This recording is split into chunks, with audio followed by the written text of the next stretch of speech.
नमस्कार विद्यार्थी मित्रांनो, आपण एररवरचे न्यूमरिकल्स बघत आहोत आणि एक दोन न्यूमरिकल्स मी तुम्हाला मागच्या वेळेस सोडवून दिले आणि एक तुम्हाला होमवर्कला दिला होता. तर तो न्यूमरिकल आपण आता आज सॉल्व करून बघणार आहोत आणि काही न्यूमरिकल्स आज आपण पुढचे बघणार आहोत आणि आणखी काही होमवर्कला मी तुम्हाला देणार आहे. तर ते देण्याआधी इथं काही मी फॉर्म्युलीज तुम्हाला देतो आहे. पहा, समजा इथं आता असा हा फॉर्म्युला आहे a+b किंवा a-b, दोन्हीपैकी कुठलंही असेल तर एरर कशी काढायची, तर एची एरर काढायची, नंतर बीची काढायची आणि दोघांची ॲडिशन करायची. तिथं प्लस असो किंवा मायनस असो, a+b किंवा a-b काही जरी असलं तरी याप्रमाणे ती एरर काढायची. त्यानंतर समजा a×b किंवा a/b असेल तर अशी ही रिलेटिव्ह एरर काढायची, दोघांची ॲडिशन करायची, ΔA/a प्लस ΔB/b. आणि जर इंडेक्स असेल, म्हणजे इंडेक्स म्हणजे a⁴n पॉवर असेल, तर तो इंडेक्स इथं मल्टिप्लाय करायचा आणि ती जी टर्म आहे त्याची रिलेटिव्ह एरर ΔA/a. इथेही तसंच आहे. पहा, a⁴n आणि b⁴m मध्ये प्लस आहे, तर सेपरेट दोघांची एरर काढली आणि दोघांची बेरीज केली. इथं जरी मायनस असलं तरी त्या एरर काढताना ॲडिशनच करायची. तर हे फॉर्म्युलीज तुम्ही जरा इथं लक्षात घ्या आणि आपण त्या फॉर्म्युलीचा उपयोग करून या एररवरचे न्यूमरिकल्स आपण बघणार आहोत. तर तुम्हाला हा न्यूमरिकल मी होमवर्कला दिला होता. पहा, the acceleration due to gravity determined by using a simple pendulum of length L is equals to 100 plus minus 0.1 centimeter. If its time period is 2 plus minus 0.01 second, then find the maximum percentage error in the measurement of G. तर हा numerical सोडवत असताना आपल्याला तो period जो आहे त्या simple पेंडुलमचा त्याचा फॉर्म्युला आपल्याला माहिती असणं आवश्यक आहे आणि तो फॉर्म्युला अजून तर तुम्हाला झालेला नाही, पण आपण आता इथं तो फॉर्म्युला तुम्हाला माहिती आहे असं समजूया. तर तो फॉर्म्युला काय आहे, T is equals to 2 pi √L/G. तुम्हाला आता थिअरीमध्ये पुढं 12वीमध्ये हा फॉर्म्युला कसा आला पिरियडचा सिम्पल पेंडुलमचा तो तुम्हाला तिथं कळणार आहे आणि त्यावेळेस तो फॉर्म्युला तुम्हाला कसा आला हे लक्षात येईल. आता फक्त हा फॉर्म्युला असा आहे हे आपण डायरेक्टली घेऊया आणि या फॉर्म्युल्यावरून आपण आता percentage error in the measurement of G आपल्याला काढायचं आहे. म्हणजे जी म्हणजे ॲक्सेलरेशन ड्यू टू ग्रॅव्हिटी. ते जी बाहेर आपल्याला सेपरेट करावं लागेल अगोदर आणि मग नंतर पर्सेंटेज एरर काढावी लागेल. मग हे अंडररूटमध्ये आहे, L/G आहे, त्यामुळे आपण इथं स्क्वेअरिंग करूया. स्क्वेअरिंग बोथ साईड, टीचा स्क्वेअर t², 2चा स्क्वेअर 4, पायचा π² आणि स्क्वेअर रूट ऑफ L/G याचा स्क्वेअर केला तर आपल्याला इथं L/G असं मिळेल. मग आता G इज इक्वल्स टू काय येईल बघा, हे G डाव्या बाजूला न्यूमरेटरमध्ये जाणार आणि हे t² उजव्या बाजूला डिनॉमिनेटरमध्ये येणार, म्हणजे 4π² L/t². हा असा आपला फॉर्म्युला झाला. पहा, तर आता या फॉर्म्युलामध्ये आपल्याला 4π² हे तर कॉन्स्टंट आहे, त्यामुळं ती टर्म एररमध्ये आपण घ्यायची नाही. मग काय घ्यायची, फक्त L/t². मग आता इथं फॉर्म्युला कसा येतो, percentage error in measurement of G is equals to, आता इथे L आणि t² आहे नाही का, मग ते Lचं अधिक कसं करायचं पहा, ΔL/L. हे Lची रिलेटिव्ह एरर पहा, Lची रिलेटिव्ह. आता t² ची रिलेटिव्ह एरर कशी काढायची पहा, t², आता स्क्वेअर म्हणजे त्याचा पॉवर 2 आहे, तर दोन्ही गुणायचं आणि टीची एरर ΔT/t झाले. पहा, L आणि t² हे रिलेटिव्ह एरर याप्रमाणे आपण काढले, दोघांची ॲडिशन करायची. आता पर्सेंटेज एरर करायचं, त्यामुळे याला इंटू 100, इथं मध्ये प्लस घेतलं आणि इंटू 100. अशा प्रकारे हे झाली पहा पर्सेंटेज एरर. मग आता ΔLची व्हॅल्यू किती, Lची किती, ΔTची किती आणि टीची किती, ह्या किमती आपल्याला तुमच्या न्यूमरिकलमध्ये जर तुम्ही पाहिल्या तर ते दिलेल्या आहेत. मग त्या न्यूमरिकलमध्ये तुम्ही बघा, त्या ΔLची व्हॅल्यू आपल्याला दिलेली आहे 0.1 आणि Lची दिलेली आहे 100 सेंटीमीटर. नंतर टीमध्ये ΔTची दिलेली आहे 0.01 सेकंद. त्यानंतर टीची दिलेली आहे 2 सेकंद. अशा प्रकारे आपल्याला सगळ्या किमती दिलेल्या आहेत. आता त्या किमती इथं आपण घेऊया आणि पर्सेंटेज एरर काढूया. कशी काढायची पहा, percentage error in the measurement of G काय आलं formula, ΔL/L plus 2 into ΔT/t into 100. पर्सेंटमध्ये विचारल्यामुळं 100नी मल्टिप्लाय करायचं पर्सेंट. आता किमती घेऊयात. डेल्टा एल आहे 0.1, एल आहे 100 प्लस 2 इंटू डेल्टा टी आहे 0.01 आणि टीची व्हॅल्यू दिलेली आहे 2 आणि याप्रमाणे इंटू 100. मग आता हे सोडूया आपण पुढं. 0.1 अपॉन 100. 100 म्हणजे 10⁻². 10⁻² न्युमरेटरमध्ये घेतल्यावर -2 होणार. 10⁻² म्हणजे 0.1 इंटू 10⁻² म्हणजे 0.001. 2 डिजिट मागे येणार.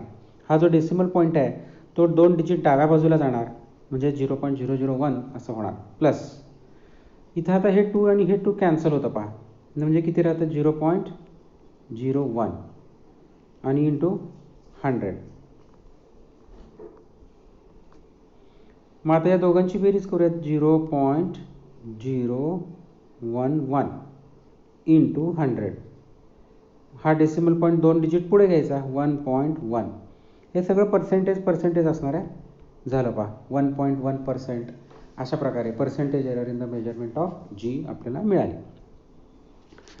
आता याच्यानंतर आपल्याला सॉल्व्ड न्यूमरिकल्स संपलेले आहेत. अनसॉल्व्ड न्यूमरिकल्स जर तुम्ही बघितले तर तुम्हाला तुमच्या टेक्स्टबुकमध्ये अनसॉल्व्ड न्यूमरिकल्स दिसतील आणि त्यामध्ये हा एक हे 2 न्यूमरिकल्स ओळीने आहेत पहा. क्वेश्चन नंबर 3 मध्ये एक्सरसाइजमध्ये दिलेले आहेत. दोन्ही सलग आहेत पहा. तर हे आपण सोडवूया. आपण काय लिहिले पहा इथं. पहिला क्वेश्चन हा. The masses of 2 bodies are measured to be 15.7 plus minus 0.2 kg. 2 वस्तू आहेत तर त्या 2 वस्तूंचं मास कशा प्रकारे दिलेलं आहे. हे पहिल्या वस्तूचं आहे आणि हे दुसऱ्या वस्तूचं 27.3 प्लस मायनस 0.3 kg. आणि विचारलं आहे total mass of 2 bodies and error in it. मग आता हे कसं करायचं. सोपं आहे, फार सोपं आहे पहा. बघूया आपण. पहिल्या वस्तूचं जे मास आहे ते किती दिलेलं आहे m1 15.7 प्लस मायनस 0.2 kg. आणि दुसऱ्या वस्तूचं मास किती आहे m2 27.3 प्लस मायनस 0.3 kg. तर दोघांचं मिळून टोटल मास आपल्याला काढायचं आहे. तर ही व्हॅल्यू मासची आहे आणि हे एररची व्हॅल्यू आहे पहा. त्यामुळे आपण आता घेताना कसं घ्यायचं. मासची टोटल मास कसं काढायचं पहा. Total mass m is equals to m1 plus m2. Actually m1 म्हणजे आता ही व्हॅल्यू घ्यायची म्हणजे 15.7 आणि 27.3.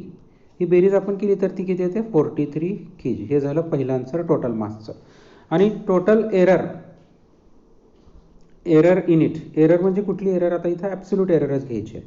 म्हणजे ही डेल्टा जी म्हणायची आहे. डेल्टा m आणि हे डेल्टा m1 ह्याची व्हॅल्यू आहे 0.2 kg आणि डेल्टा 2ची व्हॅल्यू डेल्टा m2ची व्हॅल्यू दिलेली आपल्याला 0.3 kg. ही डेल्टा m म्हणजे ॲब्सोल्यूट एरर म्हणायचं त्याला.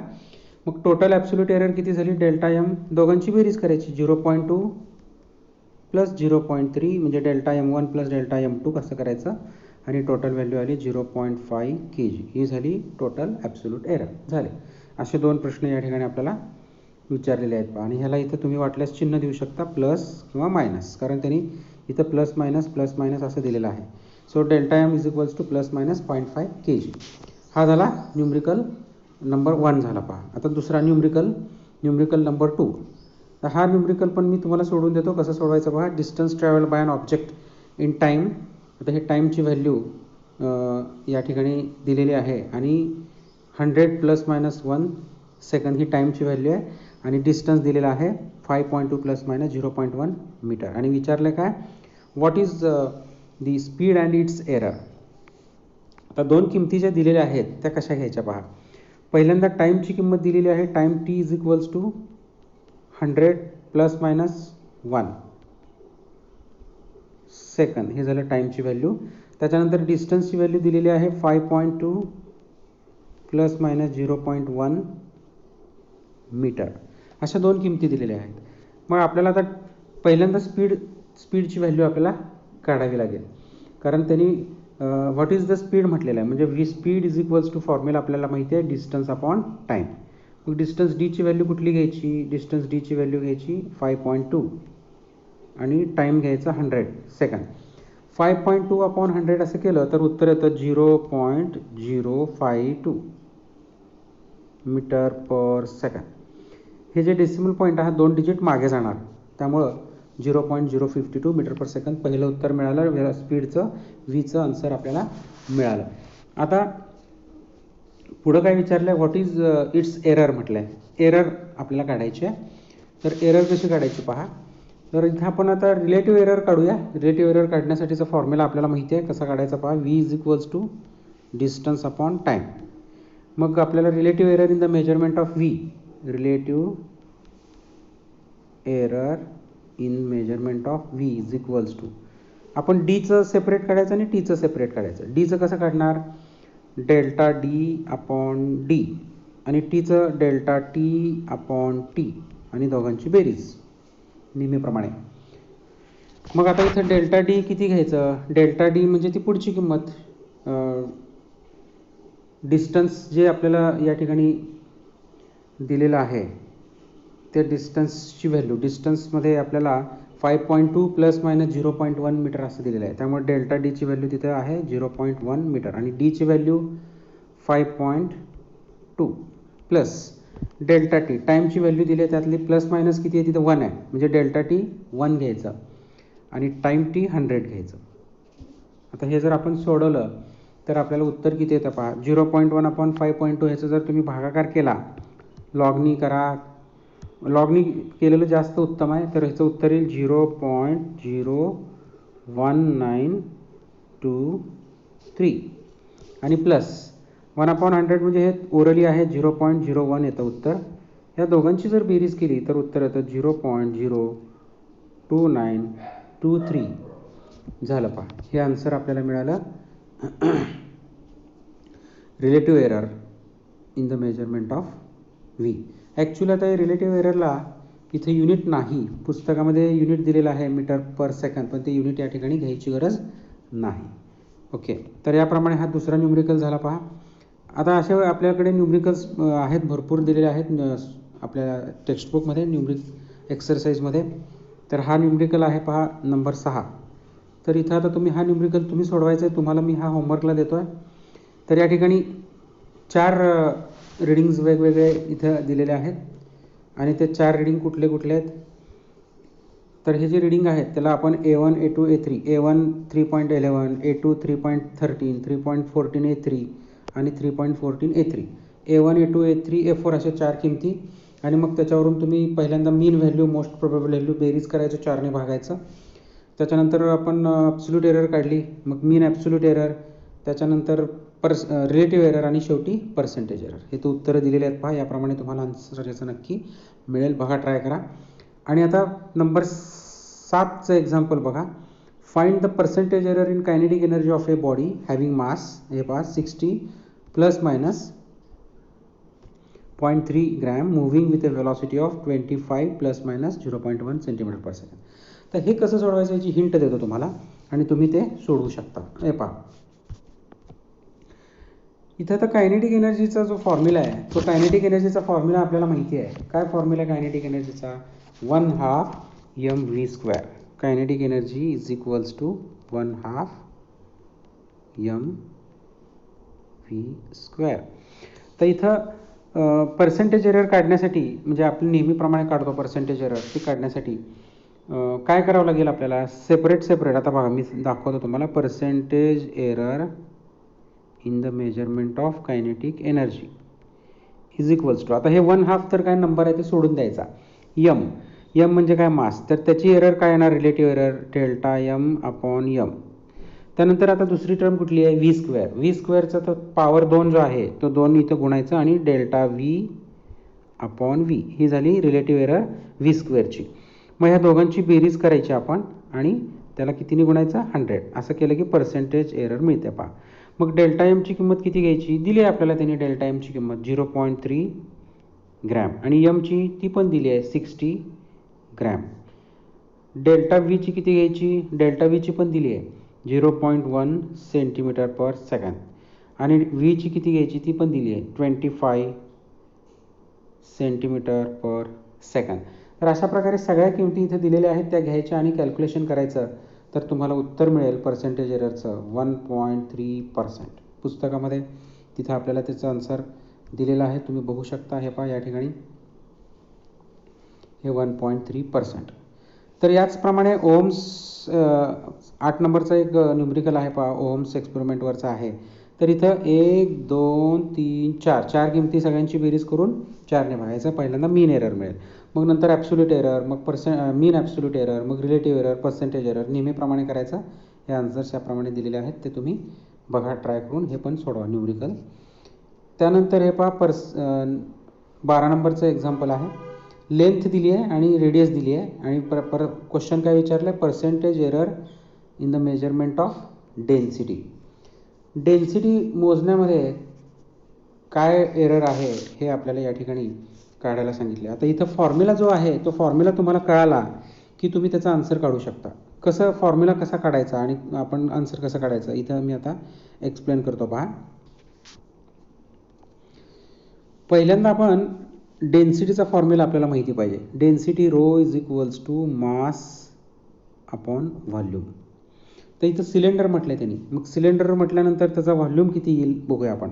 हे बघा सिलेंडर आपण जनरली असा काढतो आणि ह्या सिलेंडरची जी रेडियस आहे ती समजा स्मॉल आर आहे. Radius of the cylinder is suppose small R, this is radius small R. आणि आता व्हॉल्यूम काढायचं आहे. ही लेंथ जी आहे या सिलेंडरची म्हणजे हाईट, त्याला आपण यल म्हणूया. हाईट ऑफ द सिलेंडर म्हणजे लेंथ ऑफ द सिलेंडर. मग व्हॉल्यूम ऑफ सिलेंडरचा फॉर्म्युला काय आहे, पाय आर स्क्वेअर एच. आता एच म्हणजे किती घ्यायचं, यल घ्यायचं. पाय आर स्क्वेअर यल झालं पहा, व्हॉल्यूम मिळाला. मग आता व्हॉल्यूम ऑफ सिलेंडरचा फॉर्म्युला माहीत झाला, पाय आर स्क्वेअर यल. तो घेऊया आपण, rho is equals to mass upon mass M upon pi R square L. मग आता याच्यावरून आपल्याला रिलेटिव्ह एरर, पर्सेंटेज एरर काढायचे. मग हा फॉर्म्युला जो आहे या फॉर्म्युल्यामध्ये किती टर्म्स आहेत, फिजिकल क्वांटिटी किती आहेत. 1 नंबर एम आहे, 2 नंबर आर स्क्वेअर आणि 3 नंबर यल. या तिघांचा रिलेटिव्ह एरर काढायची, बेरीज करायची आणि टोटल त्याला 100ने मल्टिप्लाय करायचं. असं केलं की पर्सेंटेज एरर मिळणार. हा पाय जो आहे हा पाय नंबर आहे, त्यामुळे तो सोडून द्यायचा. मग आता मी सेपरेट काढून दाखवतो पहा तुम्हाला. Percentage error in the measurement of G. एक घेऊया आपण. पहिल्यांदा यम घेऊयात, डेल्टा यम अपॉन यम. नंतर आर स्क्वेअर, स्क्वेअर आहे ना त्यामुळे ते 2 इकडे घ्यायचं, डेल्टा आर अपॉन आर. नंतर L, delta L upon L. हे प्लस करायचं, हे प्लस करायचं आणि ह्याला कितीने गुणायचं, इंटू 100. झालं पहा. अशा पद्धतीनं हे पर्सेंटेज एरर इथे मिळते. मग डेल्टा एमची व्हॅल्यू किती घ्यायची, इथे दिली आहे पहा ही डेल्टा एमची व्हॅल्यू 0.1 ग्रॅम आणि यम 6.25 ग्रॅम. या दोन किमती झाल्या यम आणि डेल्टा एम. डेल्टा आर आणि आर किती घ्यायचं, रेडियसची व्हॅल्यू इथे पहा. हे डेल्टा आर 0.001 आणि हे आर 0.0250 ही आरची व्हॅल्यू. अशा प्रकारे आर आणि डेल्टा आर झाला. आता डेल्टा एल आणि एलच्या किमती कशा घ्यायच्या, हे डेल्टा एल 0.001 सेंटीमीटर आणि एल हे 4 सेंटीमीटर. अशा प्रकारे ही किमती घेऊन सोडवायचं, आन्सर तुम्हाला मिळेल 8.185%. त्याच्यानंतर हा एक न्यूमरिकल आहे पहा, आपल्याला एक्सरसाइजमध्ये दिलेला 14 नंबरचा न्यूमरिकल आहे तुमच्या टेक्स्टबुकमध्ये. तर याचं आन्सर कसं काढायचं बघूया आपण. तर इथं तुम्हाला काय विचारलं बघा, पर्सेंटेज एरर काढायचे, percentage error in the measurement of x. तर हा सुद्धा फॉर्म्युला जो आहे त्या फॉर्म्युलाप्रमाणेच करायचं आहे, सोपा आहे हे. उलट हे जास्त सोपा न्यूमरिकल आहे हा. आता बघा हे कसं सोडवायचं मी इथंच सांगतो तुम्हाला. एक्स इज इक्वल्स टू काय फॉर्म्युला आहे, a raised to 4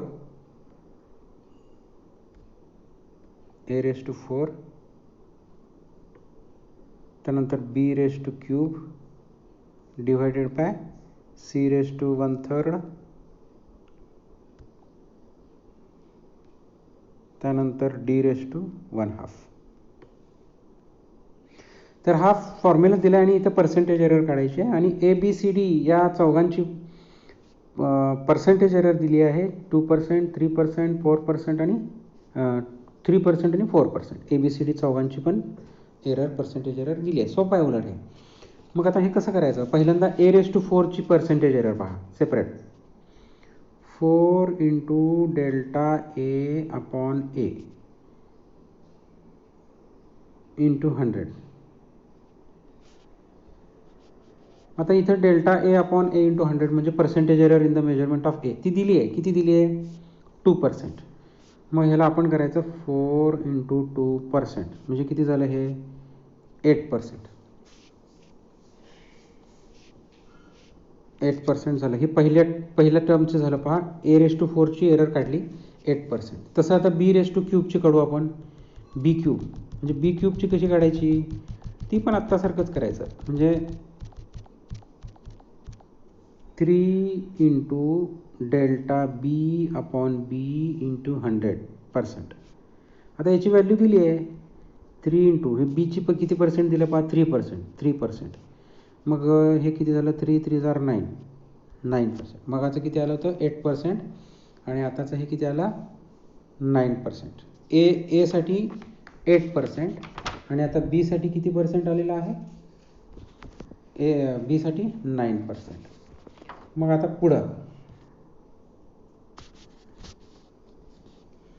आता सी साठी पुढे आपण सी साठी कसं करायचं पहा. c⁻² किती आहे 1/3 आहे. मग त्याची पर्सेंटेज एरर कशी काढायची, 1/3 into delta C upon C into 100. आता सीचे पर्सेंटेज एररची व्हॅल्यू दिली आहे 3. So is equals to 1/3 into 3%. हे 3 कॅन्सल म्हणजे किती झालं हे 1%. म्हणजे सीच्या मेजरमेंटमधली पर्सेंटेज एरर आहे 1%. आता शेवटचं d⁻1/3 आहे, सॉरी 1/2 आहे. मग ते कसं करणार 1/2 into delta D upon D into 100%. मग ह्याची किंमत दिली आहे 1/2 इंटू 4%. मग 1 इज 2 1 इज 2 आणि 2 2 जार 4 म्हणजे किती झालं हे 2%. झालं पहा. ABCD चौघांचं सेपरेट काढलं आपण आणि मग आता सगळ्यांची बेरीज करायची. म्हणजे कसं येणार, असं येणार पहा. Percentage error in the measurement of x is equals to 4 into delta A upon A plus 3 into delta B upon B plus 1/3 into delta C upon C plus 1/2 into delta D upon D into 100%. तर ह्या सगळ्याला इथं मी काय करतो into 100% असं घेतो. मग आता इथं 4 इंटू मगाशी आपण केलं किती आलं, सॉरी ते पहिली टर्म किती आली 4 इंटू ते आपण केलं होतं 4 इंटू किती 2 म्हणजे 8%. पहिली टर्म 8% प्लस दुसरं किती आलं आपलं, दुसरं 3 इंटू 3 9%. त्यानंतर तिसरं सीचं किती आलं होतं 1% आणि डीचं किती पर्सेंट आलं होतं आपल्याला 2%. सगळ्यांची बेरीज करायची. 18 19 20 20% टोटल येतं पहा 20%. हे पहा 20% असं आन्सर येतं. ओके. तर याप्रमाणे आता हे न्यूमरिकल्स तुम्ही सोडवा आणि आपण ह्याच्या पुढं उद्या बघूया. ओके. थँक्यू.